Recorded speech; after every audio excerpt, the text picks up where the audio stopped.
Part 1. Whispers in the Park.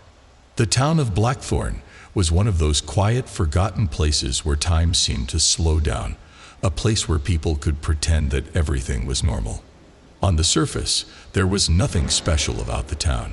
It had the usual streets, schools, and local diners. The residents were friendly enough, though they always had that peculiar look in their eyes when they spoke of Blackthorn Park. It wasn't a big park, just a small stretch of woodland at the edge of the town. But it had its own reputation. Strange sounds in the middle of the night. Mysterious shapes darting through the trees. Stories whispered from one generation to the next about things that lived there, things that weren't quite human. I had heard these stories, of course, but I didn't believe in them. I was Emily Dawson, the new history teacher at Blackthorn High, and I had more important things on my mind. The first few weeks at the school were uneventful. I had settled into my classroom, gotten to know the students, and met a handful of teachers, including Mr. Avery, the history teacher who had been at Blackthorn High for longer than anyone could remember. He was a tall man, with salt and pepper hair and a somber demeanor that made him seem almost timeless. He was one of those people who seemed to have an aura of mystery around him, though he rarely spoke about anything personal. He stuck to the curriculum, and I stuck to my job. And for a while, that was enough. But then, one evening after class, I found myself alone in the teacher's lounge. The late autumn sun was setting, and I had a stack of papers to grade. I wasn't in a hurry to leave. I had been feeling restless lately, the weight of something I couldn't name pressing down on me. It was the park. The stories the students had told me, the ones Mr. Avery never seemed to acknowledge. I had grown curious. As the evening stretched into twilight, I decided to take a walk to clear my head. I told myself it was just a walk, just some fresh air. But deep down, I knew the truth. I was going to Blackthorn Park. It wasn't far from the school, just a 10-minute walk, maybe less. The path into the park was old, worn down by years of foot traffic. The trees stretched high above, their branches tangled in a canopy that blocked out most of the fading daylight. As I stepped into the park, the air grew colder, more still. The sounds of the town faded, replaced by the rustling of leaves and the occasional crack of twigs underfoot. At first, I told myself it was just the changing season, but the longer I walked, the more I began to feel like something was watching me. I paused at a fork in the path and looked around. The fog had begun to roll in, thick and suffocating, curling at my feet like a living thing. My breath came in short bursts, and I found myself stepping further into the park despite the nagging sense of unease that clawed at the back of my mind. I was halfway down a narrow trail when I saw him. Mr. Avery. He was standing just ahead, partially obscured by the mist. His silhouette was taller than usual, his posture almost unnaturally rigid. His dark eyes glinted in the dimming light, watching me intently. "Miss Dawson," he said in his usual calm, measured tone. "I didn't expect to see you out here." His voice was deeper than I remembered, almost unsettling in its stillness. I forced a smile, trying to ignore the growing discomfort in my chest. "I was just taking a walk," I replied, feeling awkward under his gaze. "I didn't mean to intrude." "You're not intruding," he said, but there was something about the way he said it that made me feel like I was. "It's easy to get lost in the woods here. They have a way of changing you. The trees don't forget." I didn't understand what he meant, but I nodded politely, unsure of how to respond. The silence between us stretched out longer than was comfortable, and the air seemed to thicken with tension. After what felt like an eternity, Mr. Avery took a step back into the shadows, his eyes never leaving mine. "I think you should leave the park," he said quietly. "Some places aren't meant for people." I was about to ask him what he meant when I heard it. A low growl, distant but unmistakable, coming from the direction Mr. Avery had been facing. I looked in the direction of the sound, but there was nothing there, just trees and shadows. Mr. Avery's face had hardened, his lips drawn into a thin line. "You should go," he repeated, his voice low and urgent. I felt a chill run down my spine. There was something about his tone that made it clear this wasn't just a casual suggestion. Without another word, I turned and hurried back toward the park entrance, my footsteps quickening as the growl came again, louder this time. It was close. Too close. As I exited the park and stepped back onto the paved road that led to the school, I glanced over my shoulder. Mr. Avery stood in the clearing, watching me. But something had changed. His form seemed off. His posture was now bent, almost unnatural, as if he were crouching.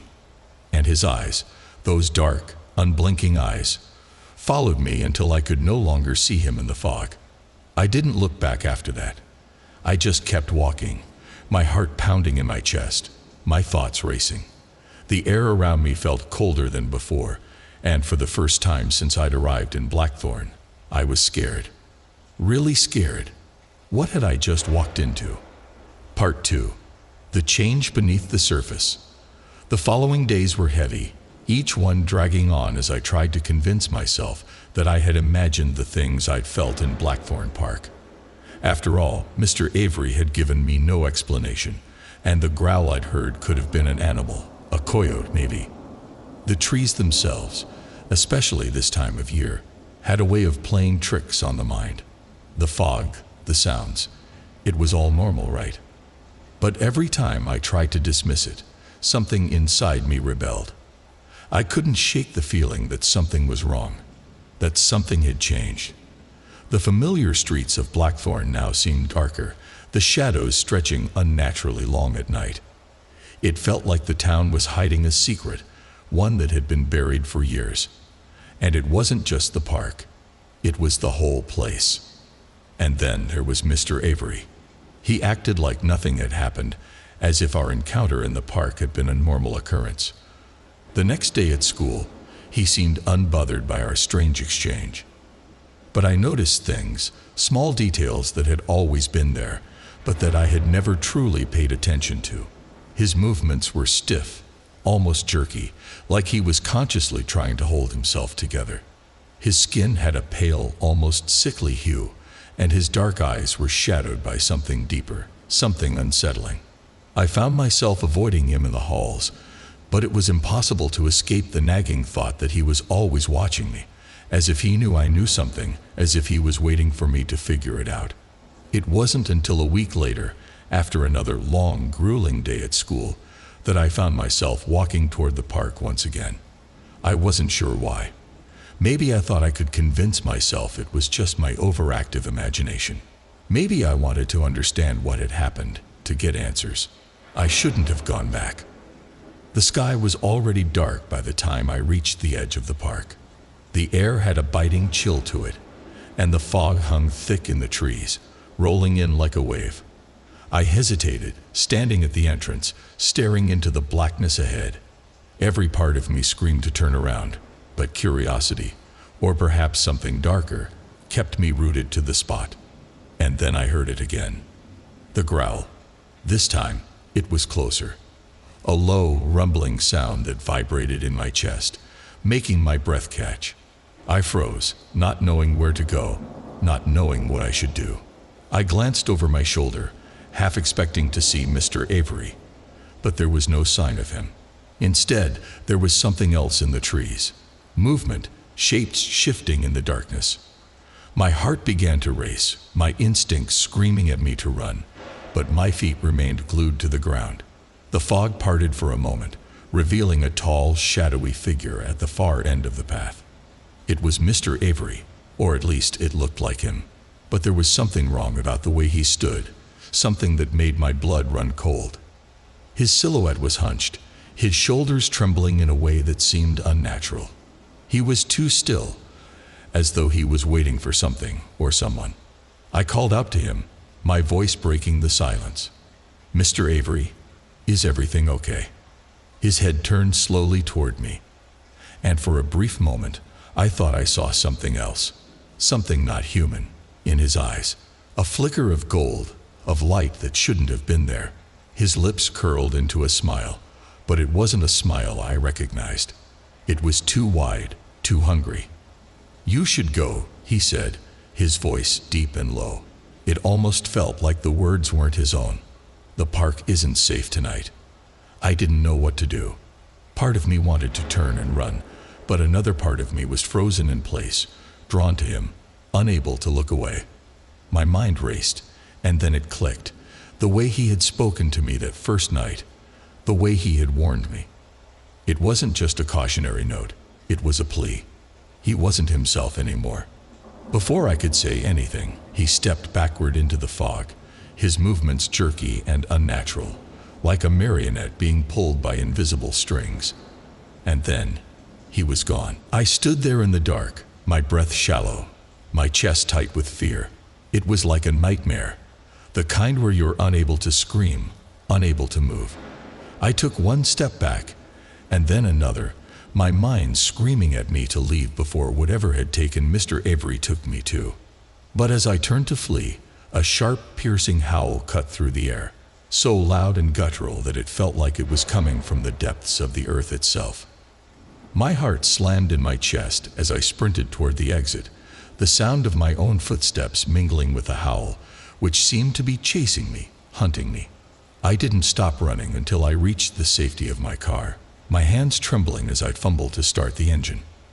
As the headlights flashed on, I glanced in the rearview mirror, and for a split second, I swore I saw something. Someone standing at the edge of the park, watching me. But when I blinked, the figure was gone. I drove home in a daze, my mind reeling from everything I had seen. Mr. Avery wasn't just a teacher. He wasn't just some quiet man. He was something else. Something dark, something that didn't belong in this world. And I had been right to be afraid. There were things in Blackthorn Park, things that defied reason, that made the very air feel wrong. And I had unwittingly stepped into their world. But now, I had to know what was happening. I couldn't go on pretending that it was all in my head. I had to face the truth, and the truth was darker than I could have ever imagined. Part 3. The Darkening of Blackthorn. The days after my encounter in the park felt like I was living in a dream, or more accurately, a nightmare. Every corner of Blackthorn now seemed darker, more oppressive. Even the air felt heavier, laden with something I couldn't explain. I told myself it was just my mind playing tricks, that the fog and the strange sounds were all part of my overactive imagination. But deep down, I knew I was lying to myself. The students at Blackthorn High had noticed the change in me. The once confident teacher who strolled the halls with a smile now moved with a sense of urgency, always keeping my head down, avoiding eye contact. I hadn't seen Mr. Avery since that night in the park, and I wasn't sure if that was a good thing or a bad thing. I couldn't shake the memory of his eyes, the way they gleamed in the dark. That flicker of gold. I was no longer sure whether it was just a trick of the light or something far worse, something unnatural. That evening, I found myself back at the park. I didn't want to go, but I couldn't stop myself. The pull was irresistible, like the park itself was calling me, demanding I return.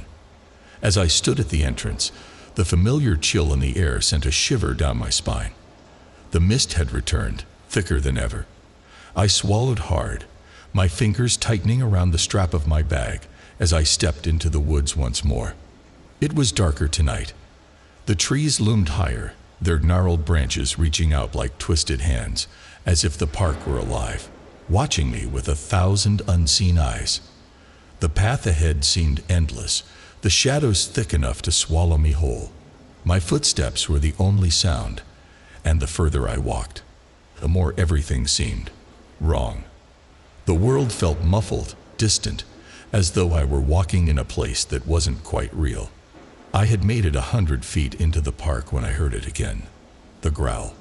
Low, guttural, coming from deep within the woods. This time, it wasn't a fleeting sound. It echoed through the trees, vibrating in my chest, making my heart race. My instincts screamed at me to turn around to run, but my legs refused to obey. It was as though something was holding me in place. And then, through the thick fog, I saw him again. Mr. Avery. But he wasn't standing this time. He was crouched, hunched over, his body distended in a way that didn't make sense.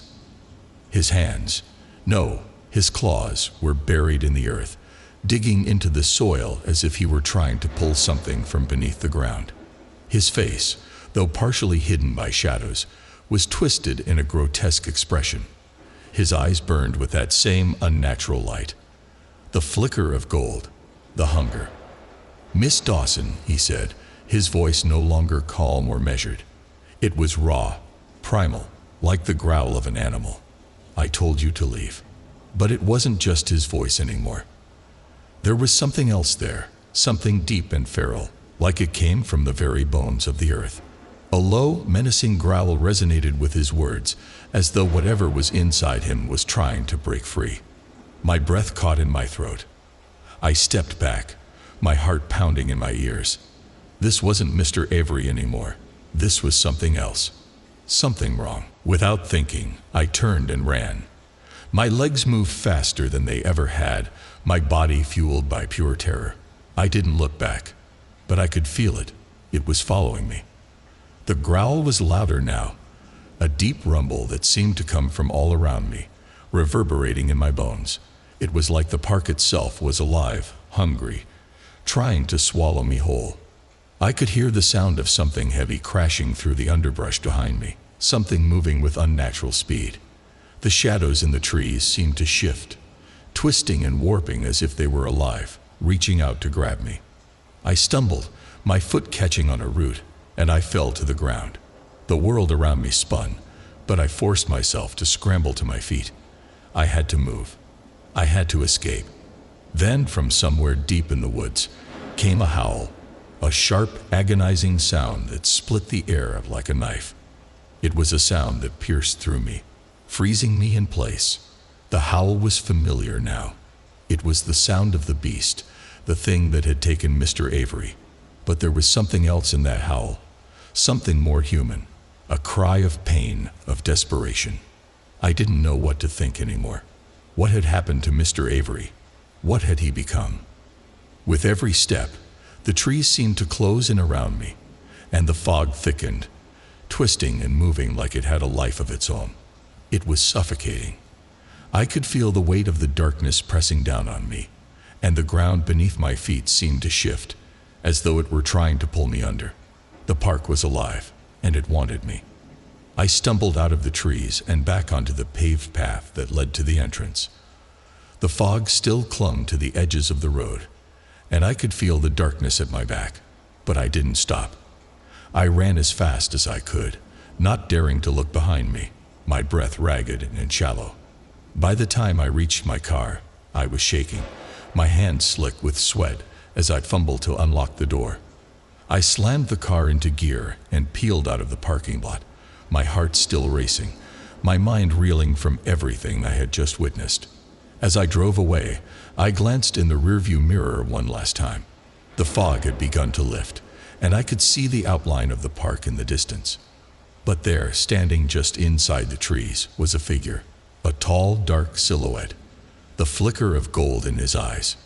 Mr. Avery was watching me. Part 4. The truth beneath the flesh. I couldn't stop shaking for the rest of the night. My mind raced with the images of the park, Mr. Avery's twisted form, the growl that had torn through the fog, the howl that still rang in my ears. I tried to rationalize it. I told myself that I had been exhausted, that the stress of the past few weeks had finally caught up with me. But deep down, I knew better. That night, I barely slept. Every creak of the house, every gust of wind rattling the windows, set my nerves on edge. It was as if the world itself was holding its breath, waiting for something, waiting for me to confront the truth. And I could feel that truth gnawing at the edges of my mind, like a hungry animal in the dark. The next morning, I went to school, though every part of me screamed not to. I had to know what had happened to Mr. Avery. He hadn't just disappeared.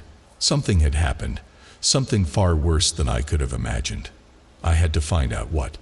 Blackthorn High was quieter than usual, the students moving in eerie silence between classes, their eyes darting nervously around as if they, too, could feel the heaviness in the air.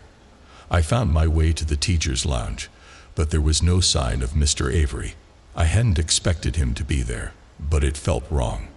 He had been the kind of teacher who showed up early, who stayed late. He always stayed late. It was then that I saw something that made my blood run cold. On the bulletin board in the teacher's lounge was an old yellowed newspaper clipping, its edges frayed and torn. I stepped closer, my heart pounding as I read the headline. Mysterious disappearance in Blackthorn Park. Local teacher missing. The article was vague, as they all were. It told the story of a teacher, a man who had vanished without a trace 20 years ago. No sign of a struggle, no evidence of foul play. Just gone. The article mentioned his name once, but there was something odd about it. It didn't sound familiar. It didn't match Mr. Avery's name. I turned the clipping over, my fingers trembling as I scanned the back. And there, written in faded ink, were 2 words. Don't look. The words seemed to echo in my mind as I backed away from the bulletin board. Don't look. I didn't understand it, but it didn't matter. I knew what I had to do. I had to go back to Blackthorn Park.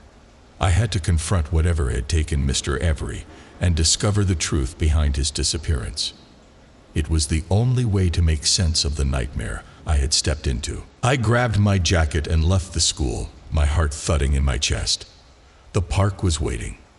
This time, the fog was thicker than ever, almost suffocating in its density. I could barely see past my own feet as I stepped deeper into the woods. Every part of me screamed to turn back, but I pressed on, drawn forward by the pull of something I couldn't understand. The growl was there, of course. Louder this time, deeper, closer. It reverberated in my bones as if the entire earth were shaking with it. I followed the sound, unable to stop myself, until I reached the clearing where I had last seen Mr. Avery. But he wasn't there.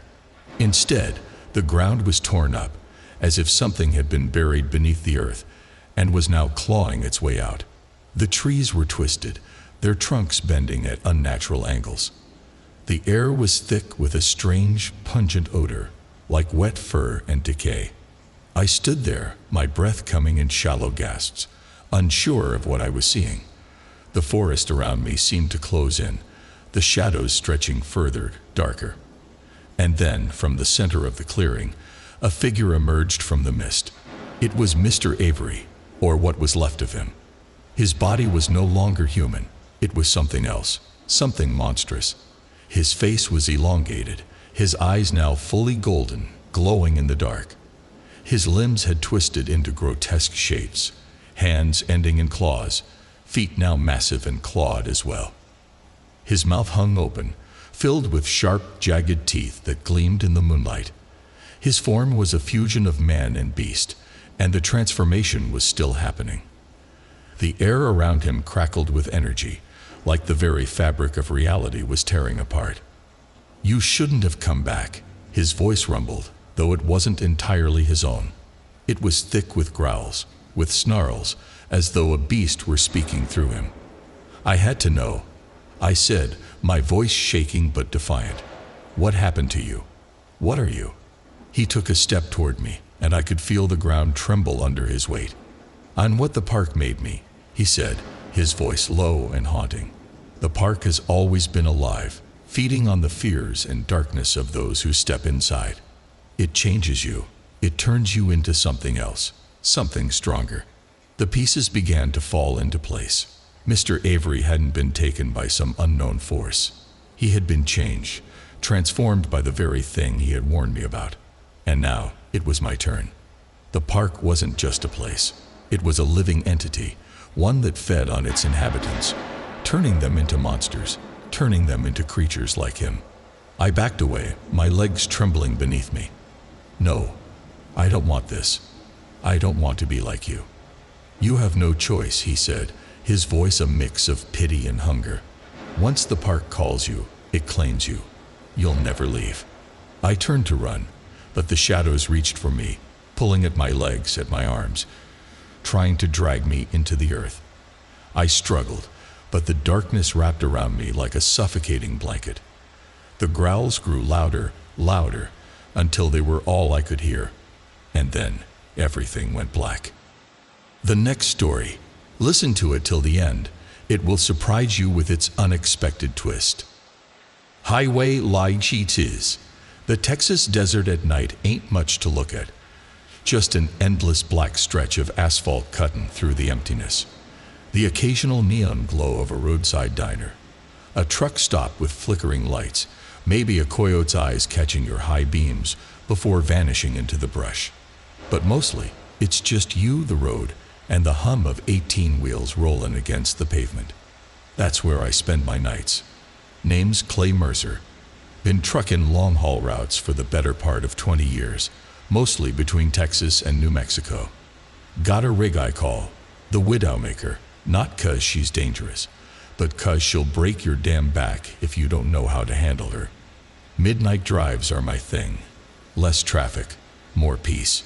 Just me, a thermos of black coffee, and a playlist full of Johnny Cash, Leonard Skinner, and the occasional Metallica when I need to stay awake. Except lately, things ain't been so peaceful. For the past 3 nights, somewhere between mile marker 232 and the old abandoned gas station near the New Mexico border, I've been seeing something strange. Lights. Not headlights, not taillights, not the distant glow of a town I forgot was there. Just 2 solid orbs of light hanging in my rearview mirror, too far apart to be a motorcycle, too still to be a car. They follow me for miles, always at the same distance, always at the same speed. But when I slow down, when I pull over to the shoulder, step out, and check my mirrors, nothing. The road behind me is empty. No skid marks, no dust kicked up, no retreating glow disappearing into the night. Just the same lonely stretch of asphalt and a warm desert wind whispering through the sagebrush. I ain't the paranoid type. Seen plenty of weird shit in my years on the road. Meth heads tweaking on the shoulders, hitchhikers that look like they walk straight out of The Hills Have Eyes. Even a few cartel types that made me keep my head down and my pedal floored. But this was different. I told myself it was my eyes playing tricks on me. Maybe reflections from my own taillights. Maybe I was just tired. Then on the 4th night, I saw him. I damn near jumped out of my skin when I saw him. At first, he was just a shape in the dark, standing dead center in the road about 50 yards back. No flashlight, no car, just a man standing there in the middle of the highway like he was waiting for me to notice. I squinted through the side mirror, heart thudding in my chest. He wasn't moving, just standing in the glow of my taillights, his arms loose at his sides, head tilted slightly, like he was watching me. Then, just as quick as he appeared, he was gone. No sound, no footsteps, no sign of where the hell he went. Now listen, I ain't the type to believe in ghosts or demons or any of that X-Files crap. But I know what I saw, and what I saw didn't make a damn bit of sense. I climbed back in the cab, locked the doors, and got the hell out of there. Next morning, I pulled into a truck stop outside of Las Cruces, still rattled as all hell. I must have looked like shit, 'cause the waitress at the diner gave me an extra shot of espresso in my coffee without me asking. I nodded my thanks and tried to shake the uneasy feeling in my gut. Then I overheard a couple of other truckers talking at the next booth over. Mile marker 232, same damn stretch of road. My head snapped up. The older guy, a grizzled son of a bitch in a faded Route 66 cap, was stirring sugar into his coffee. Swear to Christ, I saw I'm just standing there, staring. "You pull over?" the other guy asked. "Hell no." He let out a dry chuckle. "Learned my lesson last time." That's when I butted in. "Last time." Both men looked at me, sizing me up. "You running the night shift down that stretch?" the old-timer asked. I nodded. His expression darkened. He leaned in, lowering his voice. "Then listen up, son. You see him again. Don't stop. Don't slow down. Just keep driving." I felt my stomach drop. "Who the hell is he?" The old man hesitated, like he was picking his words real careful. There's stories, but no one knows for sure. Some say he's a lost soul. Others say he's something worse. I shook my head. I don't do ghost stories, old man. I deal in real-world threats. The trucker locked eyes with me. Then you better pray what you're dealing with is real. That night, I hit the highway again. Didn't have a choice. I had a load to deliver, and bills don't pay themselves. But this time, I was ready. Or so I thought. Around 2:30 a.m., just past the abandoned gas station, I checked my mirror. The lights were back. Same damn distance, same damn stillness. Only this time, they were closer. And when I looked again, I saw something else. A man, standing in the road, right behind me. And this time, he was walking straight for my truck. I did exactly what the old-timer told me. I didn't stop, didn't even think about it. My foot slammed the gas pedal, the Widowmaker growled like a beast, and the speedometer climbed past 80. My heart was pounding, hands locked tight on the wheel. But in the mirror, he was still there. Not running, not rushing, just walking. And somehow, impossibly, he was keeping up. His face was clearer now in the glow of my taillights, pale, gaunt, like a man who hadn't seen daylight in years. His eyes, Jesus, his eyes were empty, hollow. Then he did something that damn near stopped my heart. He smiled. And that's when my CB radio crackled to life. Breaker 19, Breaker 19, you copy? It was a voice I didn't recognize. Rough, urgent. I snatched up the mic. Who is this? The answer came fast. You see him, don't you? The man on the road. Chills ran down my spine. Who the hell is he? Silence. Then, you gotta stop the truck. I laughed, but it came out shaky as hell. Not a chance in hell.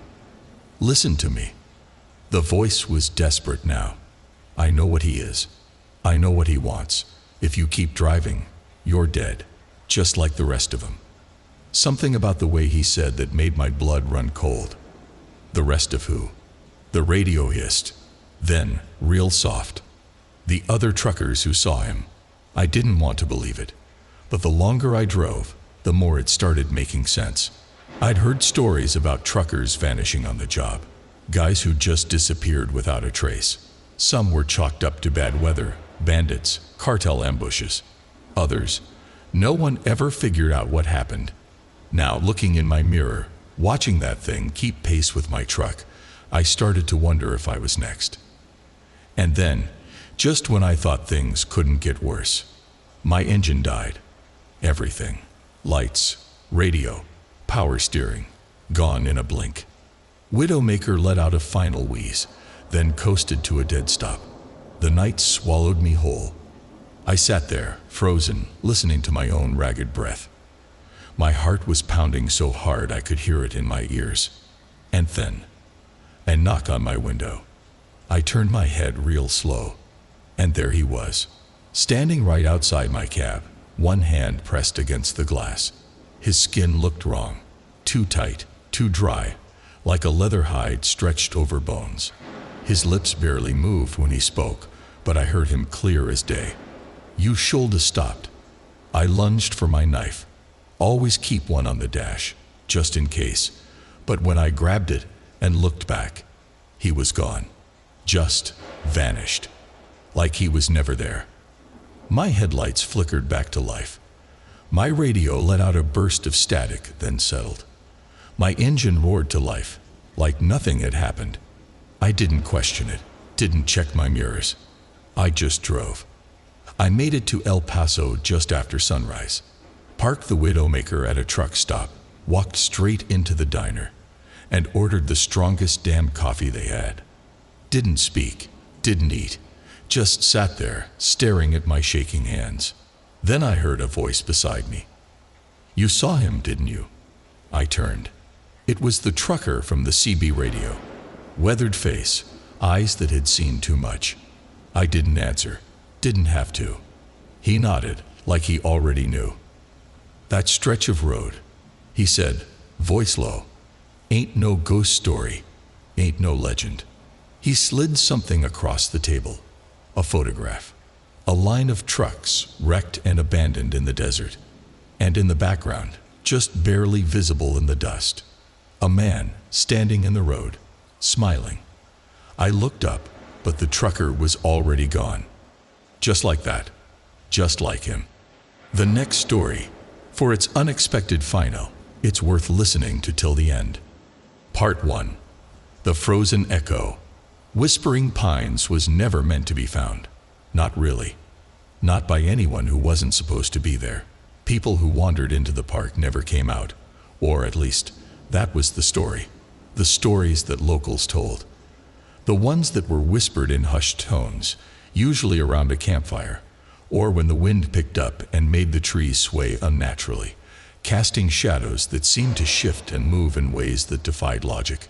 I'd heard them too, but I didn't believe them. Not until I saw it for myself. My name is Cole Harris, and I had been working as a park ranger for just over a year when they assigned me to this place. The strange thing about Whispering Pines was how easy it was to ignore. It wasn't marked on any maps. There were no signs leading to it, no brochures with pictures of majestic vistas or hiking trails. It was as if the park didn't exist. Only a select few knew about it, or knew it existed only in the sense that they had stumbled across it by accident, and every one of them ended up leaving the same way. There was something off about the place. It wasn't just the dead silence, or the constant feeling of being watched. It was the air. Thin, heavy, and always colder than it should have been. It was spring, but when I arrived, it felt like the middle of winter. My first few days were uneventful. The park itself was overgrown, like it hadn't been touched in decades. No one had kept up the trails. No one had cared enough to maintain it. Yet there were signs of life everywhere. The remnants of old cabins, old roads that had been swallowed by the forest, and trees that had been carved with symbols that looked too deliberate to be mere random markings. Then, on the fourth night, I found the first body. It wasn't like the other rangers who had disappeared. No, this one was different. She was encased in ice, her body frozen in an unnatural position, as though the very air had turned against her, locking her in place. The thing that struck me the most was how she was positioned. Kneeling, eyes wide open, her mouth stretched in a silent scream. I'd never seen anything like it before. The cold hit me like a punch in the stomach. I didn't know if it was the ice or the fear that gripped me, but I suddenly felt very small in the vast, suffocating silence of the park. That was when I heard it, the whispering. At first, it was faint. So faint I thought I was imagining it. But it grew louder, a constant murmur in the background, like 1,000 voices talking over each other. It was the kind of sound that burrowed deep into your mind, relentless, like a pressure on your skull. And then I saw them. Figures, in the trees. They were impossible to make out, like shadows given form, but I knew they were watching me. They didn't move. They didn't speak. They just stood there, unblinking, in the distance, watching. I ran back to my station, but the whispers followed me. The sound filled my head, like a constant buzz in the background, gnawing at the edges of my thoughts. I didn't know what I was hearing or what I had seen, but I knew one thing for certain. The park wasn't just dangerous, it was alive. Part 2. Beneath the Surface. The next few days were a blur of confusion and unease. I kept expecting the whispers to stop, but they didn't. They lingered like a low hum in the back of my mind, growing louder and more urgent with each passing hour. I couldn't shake the feeling that something, or someone, was watching me, waiting for me to make the next move. I should have told someone. I should have gone to the authorities. But I couldn't. Something in the back of my head told me that if I left now, I'd be leaving behind more than just this park. It was as if the place had already laid claim to me, like I had crossed a threshold, and there was no going back. I knew the next logical step was to investigate. The body in the ice, it had to be important. but I couldn't make sense of it. What had happened to her? How had she ended up frozen in such a strange, unnatural position? And what was the significance of her scream? I decided to return to the spot where I'd found her. I needed answers. When I arrived, everything seemed off. The clearing where the body had been was now empty. The ice was gone. The body was nowhere to be found. I searched the area for hours, feeling a growing sense of dread as I combed through the snow and the trees. There was no sign of the woman, no sign of anything out of the ordinary. But that's when I found it. A symbol, carved into the bark of an old pine tree just a few meters from where the body had been. It was the same symbol I had seen earlier, the one that had been etched into several trees throughout the park. I hadn't thought much of it at first, assuming it was some kind of local folklore or a marker for hikers. But now, looking at it, something told me it wasn't just a coincidence. The symbol was simple, a circle with a line through the middle, intersecting a smaller circle within it. It looked like a sigil, a seal, and it was glowing faintly, a pale blue light that pulsed rhythmically. Suddenly, I heard a rustling behind me.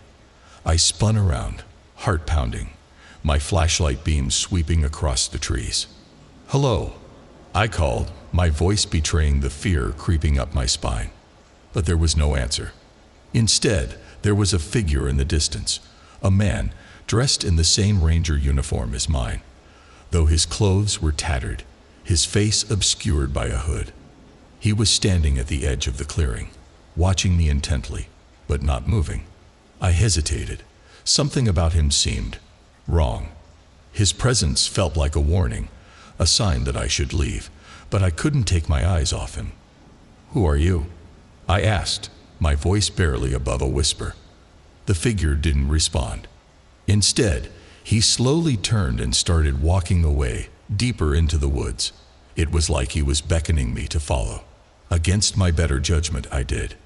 I followed him for what felt like hours, through dense woods that seemed to get darker with every step. The trees closed in around me, their branches reaching out like twisted hands, and the whispers, the voices, were louder now, a cacophony of distorted murmurs that echoed in my mind. I could feel the weight of the park pressing in on me, like it was trying to smother me. But I couldn't stop. I had to know where the man was leading me. Eventually, we arrived at an old cabin. It was hidden deep within the woods, so decayed and overgrown that I almost missed it. The man stopped at the threshold, turning to face me for the first time. His eyes were hollow, empty. He didn't speak. Instead, he pointed toward the cabin. I stepped forward, hesitating only for a moment, before I pushed open the door. Inside, the air was thick with dust and decay. The walls were lined with shelves, filled with old books and faded maps. There were strange tools scattered about, tools I couldn't recognize, some of them gleaming with a strange, otherworldly energy. But it wasn't the tools that caught my attention. It was the wall. On the far side of the cabin, the entire wall had been covered in maps and photographs. Maps of the park, photographs of the same symbols I had seen etched into the trees. There were faces, too, dozens of faces, marked with red circles, each one a ranger who had gone missing. Some of them looked familiar, some of them I had worked with. But what struck me the most were the dates. Every single person had gone missing at precisely the same time. It was almost as if it was planned. But by whom? The answers weren't coming quickly enough. I had to know more. That's when I saw it. A journal, tucked into a drawer, buried beneath a pile of maps. The pages were old, the ink faded, but the entries were unmistakable. The journal belonged to the first ranger who had ever worked at Whispering Pines. Part 3. The First Ranger's Secrets. The journal was crammed into the drawer like it was trying to hide from something. Something that didn't want its secrets revealed. The pages crackled as I turned them, careful not to tear the fragile paper. The first few entries were uneventful, almost mundane, chronicling the day-to-day activities of the first ranger assigned to Whispering Pines. His name was David Callahan, And he wrote like a man who believed the park was just another job, another stretch of land to patrol. But as I flipped further into the journal, his tone changed. The entries grew increasingly frantic, the handwriting growing more erratic, until it was almost impossible to read. He described hearing strange sounds, noises from deep within the woods. Whispers, he called them. At first, he believed it was the wind, or perhaps the calls of animals. But as the days passed, the sounds grew louder, more distinct. The whispers weren't just random. They were calling him by name. David's entries became disjointed after that. He spoke of a force beneath the park, something ancient, something hungry. It was clear that he was no longer just investigating the park. He was learning it. But the more he uncovered, the more he seemed to unravel. One of the last coherent entries described how he found an old map of the park, hidden in the attic of a decaying cabin, along with a strange ancient book bound in what looked like animal skin. The book, he said, was a guide to the rituals of the park. Rituals that had been abandoned long ago, only to be rediscovered by those like him. The ones who didn't know better. The ones who were drawn in by the whispers. David had made the mistake of digging too deep. As I read further, a horrible realization crept in. The rituals weren't just some old folklore. They were real. They were still happening. And every ranger who had gone missing had been part of them. David wrote that he had seen it. The creature. The one that lurked beneath the ice. The thing that controlled the park. It wasn't just a guardian or a spirit. It was an entity, a being of immense power that had been trapped here for centuries, waiting for someone to release it. And release it, David did. The journal ended abruptly. The last entry simply read, "It's here. It knows I'm here. I can hear it coming for me. It won't stop until it has what it needs." The handwriting was smudged with ink, as though he had written in a panic. I closed the journal slowly, my hands trembling. The truth was worse than I could have imagined. Whispering Pines wasn't just a park. It was a prison. And every ranger, every person who had ventured too close, had become part of its story, part of its ritual. I had to get out of here. But just as I was about to leave, the door slammed shut behind me with a deafening bang. I spun around, but the man, the one who had led me to this cabin, was standing there, blocking the exit. "Don't you understand?" he rasped, his voice like gravel. "It's too late. You're already part of it now." I backed away, my pulse pounding in my ears. "What are you talking about? Who are you?" His eyes were hollow, empty. He looked like a man who had been through far more than any living person should have. His mouth twisted into a grin that was anything but comforting. "I'm one of the first," he said. "One of the original rangers. We all thought we could leave. We thought we could escape. But this place, it doesn't let you go. Once you've heard the whispers, once you've walked its paths, you're a part of it. Forever." The air seemed to grow colder, and the whispers, those same voices that had been haunting me since my first night, grew louder, more insistent. I could feel them crawling beneath my skin, wrapping around my thoughts like chains. The man stepped forward, closer now, and I realized that his clothes were shredded, his skin pale, and marked with symbols just like the ones carved into the trees. He had been here far longer than I could have imagined. "You're not just here to be a ranger," he continued, his voice cracking with despair. "You're here because you are the one it needs. The next step in the ritual. And it will stop at nothing to take you." I took a step back, my heart racing. "The ritual? What do you mean? What happens if it succeeds?" He closed his eyes, as if he couldn't bear to speak the words. "It will consume you. Your soul, your essence. It will make you one of its guardians. The park will claim you. And you'll be like me, lost, wandering, caught in its web of whispers for eternity." The fear that had been gnawing at me for days suddenly exploded inside me, and I turned and ran. I didn't know where to go. I didn't know how to escape, but I knew I had to try. I pushed past him, shoving the door open and sprinting into the forest, the whispers echoing in my mind. But no matter how fast I ran, the shadows kept chasing me. Part 4. The Buried Truth. The woods weren't the same anymore. The trees loomed like towering giants, their gnarled branches reaching down as if to snatch me out of the air. The path I thought I knew, the one I'd walked 100 times before, wasn't there anymore. The forest had shifted, twisted, become something else. The park itself seemed to be moving, alive, aware of my every step. I had no idea where I was running, but I didn't care. My heart pounded in my chest like a drum, and the whispers, those damn whispers, seemed to follow me no matter how far I ran, louder now, clearer, like voices scratching against the inside of my skull. It felt like they were pulling me into the darkness, 1,000 voices, each one beckoning me towards something horrible, something ancient. I stumbled. My foot caught on a root hidden beneath the snow, and I hit the ground hard, pain shooting up my leg. I tried to push myself up, but before I could, I felt a cold hand on my shoulder. "You're not getting away that easy," a voice whispered in my ear. I froze.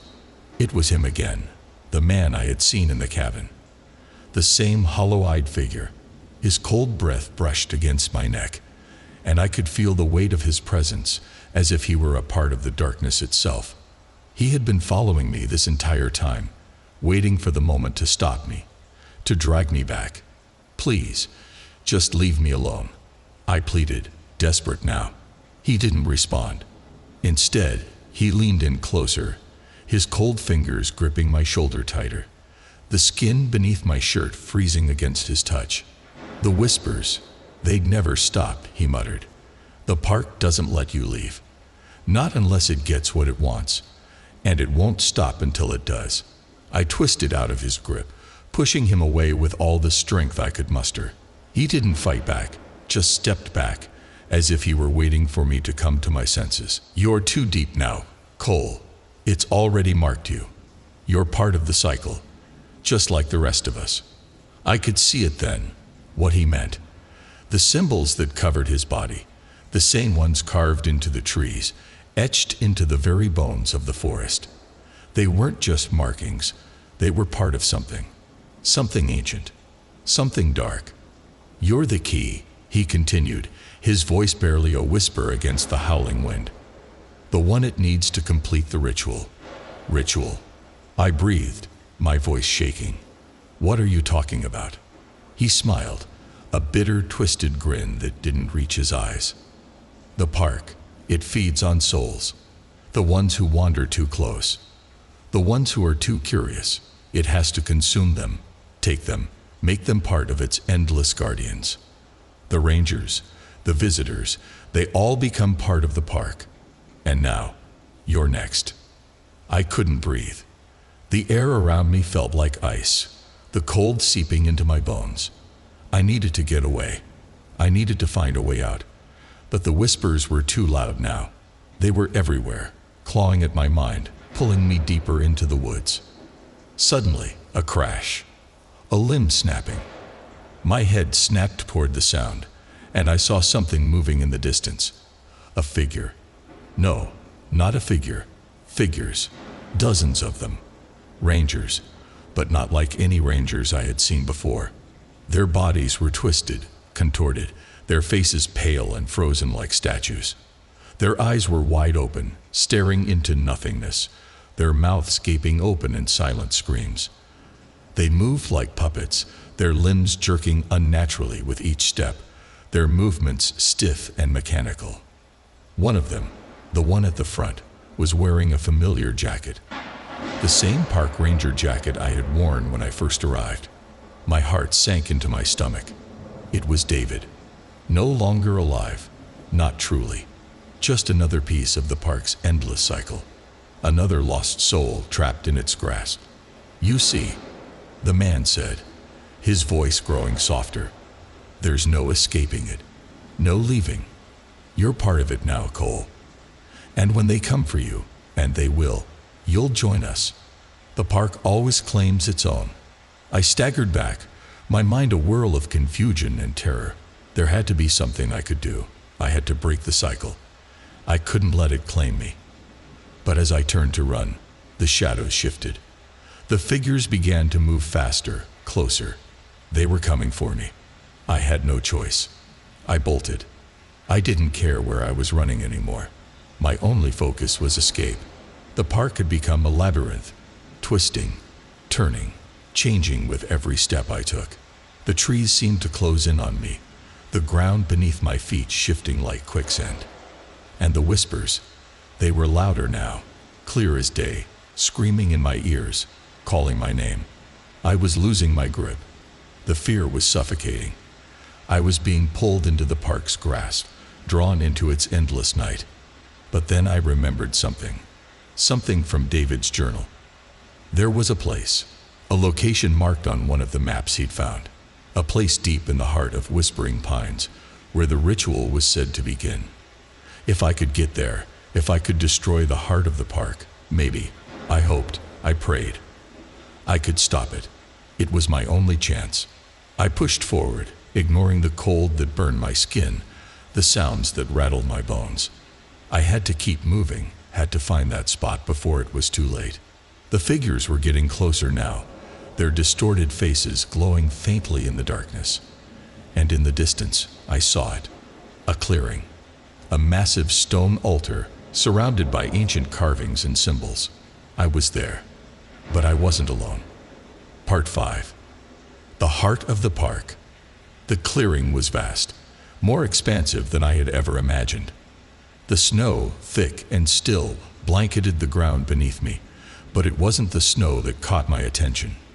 It was the altar. It was enormous, far older than anything I'd seen in the park. Made of jagged stone and covered in the same strange symbols I had seen carved into the trees, the altar pulsed with an energy that I could feel deep in my chest. The air was thick, suffocating, like a storm was brewing just beneath the surface. I stood frozen for a moment, my breath shallow and quick, my pulse hammering in my ears. The whispers were louder than ever now, and they weren't just in my head. They were everywhere, floating on the wind, dancing in the trees. It was as if the entire park was alive, watching, waiting. In the center of the altar, there was a stone basin. It was filled with a black, viscous substance that shimmered in the dim light, like liquid night. I could feel its pull, the way it seemed to call to me, beckoning me closer. But there was something else, too, a presence, a weight in the air that made the hairs on my neck stand on end. I wasn't alone. Behind me, the figures had arrived. David, the other rangers, their bodies jerking and twisting in ways that no human body should. Their eyes were wide open, locked in an eternal stare, but they weren't truly seeing anything. They were trapped, slaves to the park, to the ritual that had bound them here for eternity. Their mouths were open, but no sound came out, their cries stifled by the very force that held them captive. They were closing in, surrounding me. I took a step back, heart pounding. But I didn't have time to think. There was no escape. The air grew colder still, and the ground beneath my feet trembled as if the park itself were shaking, as if it were coming to life. The altar began to glow, faint at first, but then brighter and brighter, until the entire clearing was bathed in an unnatural light. I looked around frantically, searching for anything that could help me. And then I saw it. The symbol, the one I had seen carved into the trees, the one I had seen in David's journal. It was etched into the stone at the base of the altar, pulsing with the same eerie blue light that had surrounded the woman in the ice. The whispers became a scream, a cacophony of voices, each one louder than the last, drowning out everything else. They were no longer just in my head. They were in the air, the trees, the very ground beneath my feet. I could feel the pull of the altar now, stronger than ever. It wasn't just pulling me in, it was taking me. Cole, a voice rasped, low and hoarse, from behind me. You don't have a choice. It was David. His twisted figure stood in the shadows, his face pale and lifeless, his eyes empty. You can't stop it. The ritual is already in motion. You're already part of it. It won't stop until it has you. I turned to face him, my hands shaking, but I didn't have time to argue. I had to act. I took a deep breath and ran. I sprinted toward the altar, ignoring the pain in my legs, ignoring the figures that followed me, their cold eyes locked on my every move. The ground seemed to shift beneath my feet, the trees closing in as though the forest itself was trying to stop me. But I didn't slow down. I couldn't. I had to destroy it. I reached the altar, my hands trembling as I traced the glowing symbol on the stone. The whispers screamed louder, the voices growing more frantic, but I focused on the symbol, on the power that it represented. I had learned too much from David's journal to make the same mistake. I knew the ritual wasn't just about the park. It was about the soul. The park fed on it. The rituals were meant to bind the souls of the rangers, the lost visitors, and trap them here forever. I had to break the cycle. I had to stop it before it claimed me, before it claimed anyone else. With a shaky breath, I grabbed the sharp stone at the base of the altar, the one I had seen in David's journal, the one that was part of the ritual. I lifted it, feeling the weight of it in my hand, and with a scream of desperation, I plunged it into the basin of black liquid. For a moment, everything stopped. The whispers went silent. The figures froze in place, their twisted faces locked in place, their bodies motionless. And then, the scream. It came from everywhere, from the trees, from the ground, from the very air itself. The earth trembled, the sky darkened, and the altar began to crack. The light from the symbol flared so brightly I had to shield my eyes. The scream continued, growing louder and louder, until it felt like my skull would split open. The ground cracked beneath me, and I felt myself being pulled into the earth, into the dark. I fought against it, but it was too strong. Cole, David's voice cut through the chaos. You can't win. You can't fight it. But I couldn't stop. I wouldn't stop. With one last effort, I pushed myself forward, pulling myself out of the earth, out of the darkness, and as I did, I saw it. The park, the forest, the trees, the shadows. They were all alive. They were all feeding. The park was more than just a prison. It was a creature, a being of unimaginable hunger, a force of nature that thrived on fear, on suffering, on the souls it claimed. And then, in one final burst of light, everything went silent. Part 6. Final soon. Everything stopped. The screams, the trembling earth, the whispers that had clawed at my mind for days. All of it faded into an eerie, unnatural silence. For a moment, I thought I had failed. The pain, the suffocating cold, and the oppressive weight of the park's power, it was all gone, like it had never existed. I was suspended in a moment of stillness, and for a brief, fleeting second, I thought I might have actually won. But then, slowly, the world began to shift again. It wasn't a sound at first, it was a feeling. A pressure in the air, in my chest, as if the atmosphere itself had thickened, and the weight of something terrible was pressing down on me from all sides. I could feel it in my bones. The hunger. The park had been starving, and now it was awake, fully awake. I stumbled back from the altar, my legs weak, my vision blurry. My mind was struggling to grasp what had just happened, what I had done. Had I succeeded, or had I just made things worse? The ground beneath me rumbled again, louder this time, and I fell to my knees, my hands instinctively reaching for the frozen soil. A strange, foul-smelling wind began to swirl around me, and I saw something moving at the edge of my vision. Dark shapes, fleeting glimpses of creatures that didn't belong in this world. The shadows shifted, coalesced, and then I saw it. The creature.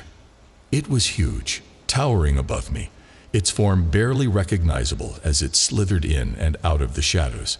Its body was a mass of dark, writhing tendrils, like roots or veins, twisting and turning in ways that defied logic. Its eyes, if you could call them eyes, were deep, endless pits of blackness, voids that seemed to consume everything they gazed upon. It was the park, the heart of the park, The thing that had been trapped for centuries beneath the ice and soil. And now it was free. I could feel it now, in the pit of my stomach. The creature wasn't just a thing. It was a force, an ancient living entity bound to this place. It fed on the fear of the lost, the curious, the unknowing.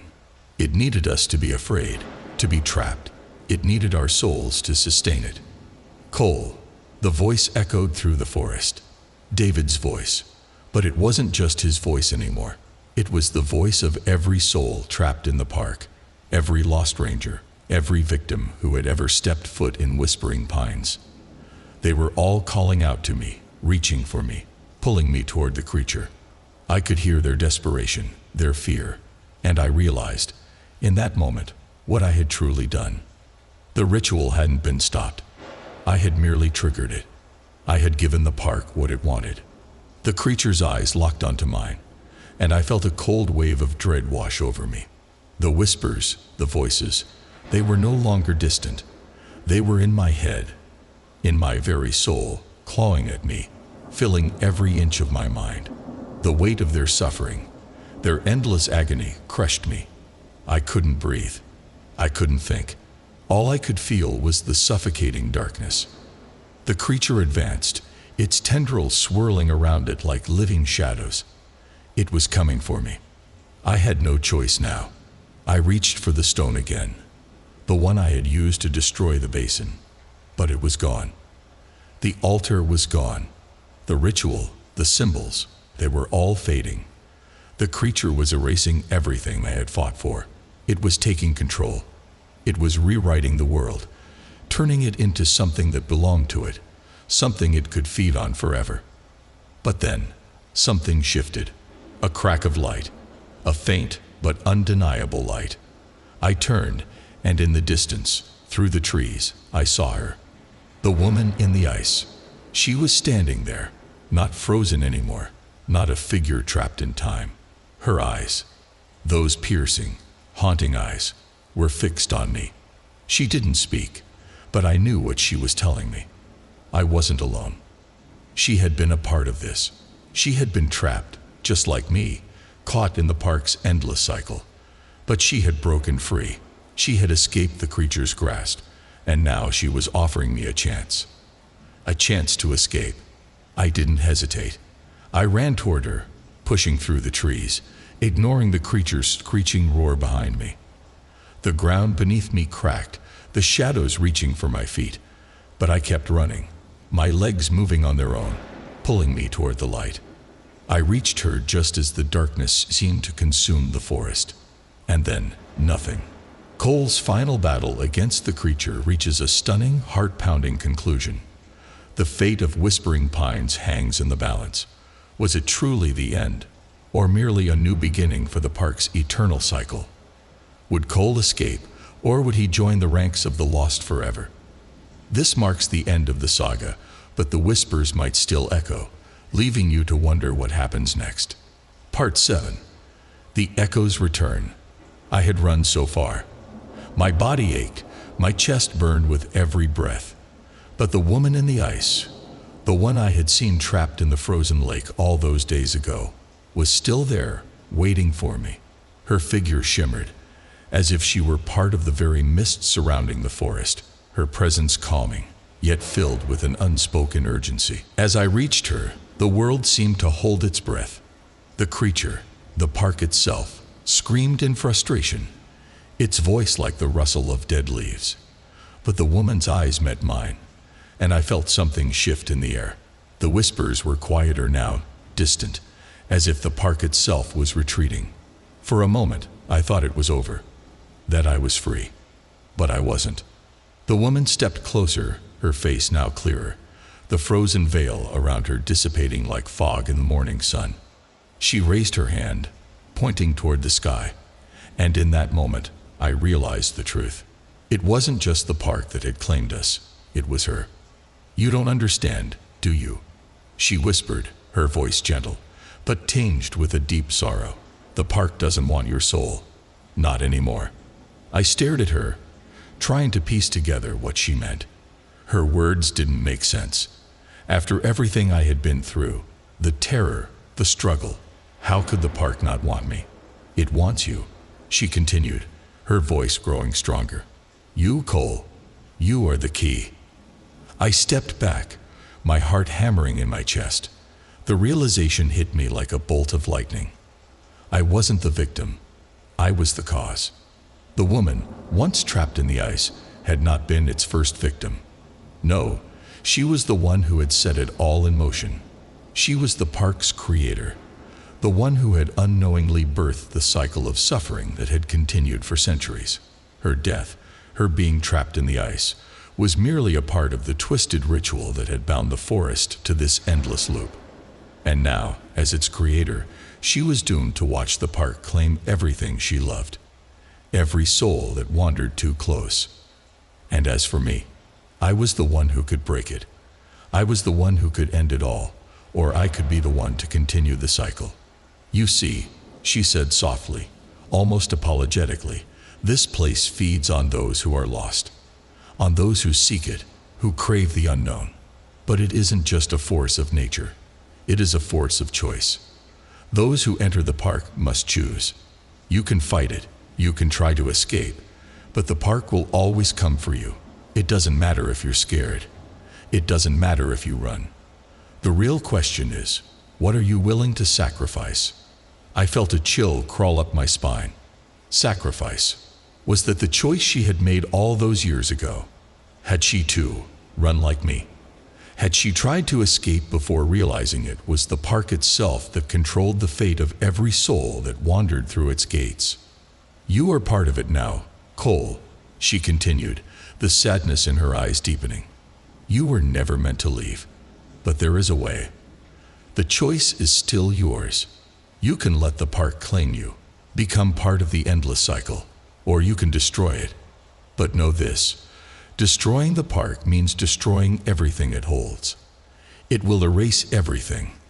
The creatures, the spirits, the souls trapped here. Everything that has ever existed in this place will vanish. I felt my legs shake. Destroy the park? Was it even possible? Could I truly erase this thing from existence? This living, breathing force that had claimed so many before me? The price, everything would be gone. The creatures, the rangers, even the woman herself. But then I remembered the look in David's eyes, the twisted bodies of the rangers, the souls trapped in the park's grasp. How many more would be lost? How many more would be dragged into this nightmare if I didn't do something? If I didn't make a choice? The park had taken so much from me already, but I could fight. I had to fight. I chose to end it. I turned toward the altar, the stone basin still standing, the black liquid shimmering like a portal to the void. The woman's figure flickered, fading with the wind, but her eyes locked with mine, as if giving me her final blessing. And then I took the stone. The one that had started this whole mess, the stone that had triggered the ritual. It was still there, lying beneath the snow, glowing faintly in the dim light. With one final determined breath, I raised it high, aiming for the heart of the altar. The whispers reached a deafening crescendo, and I knew this was my only chance. The park's power was already fighting back, clawing at me, but I pushed forward. I brought the stone down with every ounce of strength I had. As the stone shatters the altar, everything begins to unravel. But what price will Cole pay for his choice? The echoes of the park are relentless, and the final moments of Whispering Pines are closer than ever.